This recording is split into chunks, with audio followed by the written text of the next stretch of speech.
ప్రియమైన వాళ్ళారా, ప్రభువైన యేసుక్రీస్తు నామములో ఈ యొక్క ఉదయకాల సమయాన మీ అందరికీ నా హృదయపూర్వక వందనాలు తెలుపుకుంటున్నాను. ఈ రోజంతా కూడా మీరు చేయబడిన విషయాల్లో దేవుని హస్తం మీకు తోడయుండి మీకు జయాన్ని కలుగజేయును గాక.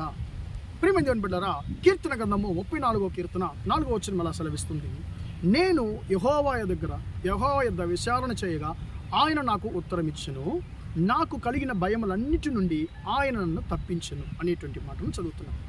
ప్రియమైన దేవుని బిడ్డలారా, ఇక్కడ యెహోవా యొద్ద విచారణ చేయుట అనేటువంటి మాట వాడబడుతుంది. ఈ విచారణ చేయుట అంటే ఏంటండి? ప్రియమైన దేవుని బిడ్డలారా, ప్రార్థన.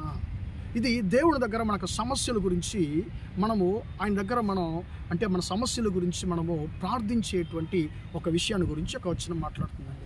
విచారణ చేయడం ఎలా విచారణ చేయడం అండి? ప్రార్థన ద్వారానే మనకు సమస్యల గురించి మనం దేవుడి దగ్గర ఏం చేస్తామండి అన్నిటిని మనము పంచుకుంటాం. అప్పుడు ప్రార్థించే వారికి ఆయన ఏం చేస్తారంటే ప్రియులారా, ఆయన ఉత్తరం ఇచ్చేటువంటి దేవుడు, ఆయన సమాధానం ఇచ్చేటువంటి దేవుడు. రెండవదిగా, ఆయన ప్రార్థించే వారి యొక్క భయములన్నిటి నుండి, వారికి కలిగి ఉన్న భయములన్నిటి నుండి వారిని తప్పించే దేవుడుగా ఉన్నాడు. ప్రియమైన దేవుని బిడ్డలారా, ఈ రోజుల్లో మనం మనుషులు కాబట్టి ఖచ్చితంగా మనకు ఏదైనా కొన్ని విషయాల్లో భయాలు ఉంటాయండి. భయం లేని మనుషులు యొక్క లోకంలోనే లేరు. అసలు చాలామంది వారికి కలిగినటువంటి బలహీనతను గురించి వారు భయంతో ఉంటారండి. ప్రియమైన దేవుని బిడ్డలారా, బలహీనతను వల్ల కలిగినటువంటి భయం నుండి ఎవరు మనల్ని విడిపించగలరు? మనుషులు విడిపించలేరు. అంటే మనుషులు ఖచ్చితంగా ఒక కార్యాన్ని మాత్రం చేయగలరు, భయపడకండి, ధైర్యంగా ఉండండి అంటారు, అంతే అండి. కానీ మన భయాన్ని వారు మార్చగలరా? చేయలేరు. అప్పుడు మనం భయం మార్చబడాలంటే మన సమస్యలు మార్చబడాలి. మన యొక్క సమస్య మారితే మాత్రమే మన భయం మారుతుంది. అప్పుడు ప్రియుల సమస్యను మార్చగలిగిన వాడు ఎవడంటే మన దేవుడే ఒక్కడే, మన యేసయ్య ఒక్కడే.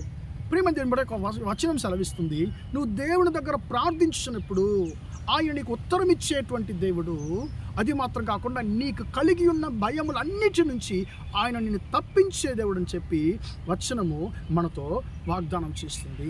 ప్రియమైన దేవుని బిడ్డలారా, మీరు ఎలాంటి విషయాల గురించి మీరు భయపడుతున్నారు? దేని గురించి మీరు భయంతో ఉన్నారు?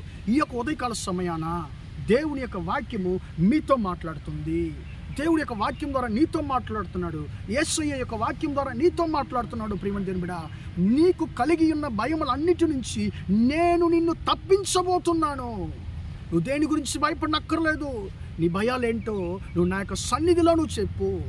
నేను నీ భయములన్నిటి నుంచి నేను నిన్ను విడిపించేటువంటి దేవుడును, తప్పించేటువంటి దేవుడు అని చెప్పి ఆయన అంటున్నాడు. ప్రియమైన దేవుని బిడ్డలారా, మనం నమ్మేటువంటి మనుషులు మనం భయాన్ని నుంచి తప్పించలేరు, విడిపించలేరు పిల్లరా. కానీ నేను ఆరాధించేటువంటి దేవుడు ఆయన జీవము గల దేవుడు కాబట్టి ఆయన మన భయములన్నిటి నుంచి ఆయన తప్పించేటువంటి దేవుడు. మీ సమస్యలు ఖచ్చితంగా ఆయన మార్చేటువంటి దేవుడు, మీకు సంతోషాన్ని ఇచ్చేటువంటి దేవుడు. ప్రార్థన చేద్దామా?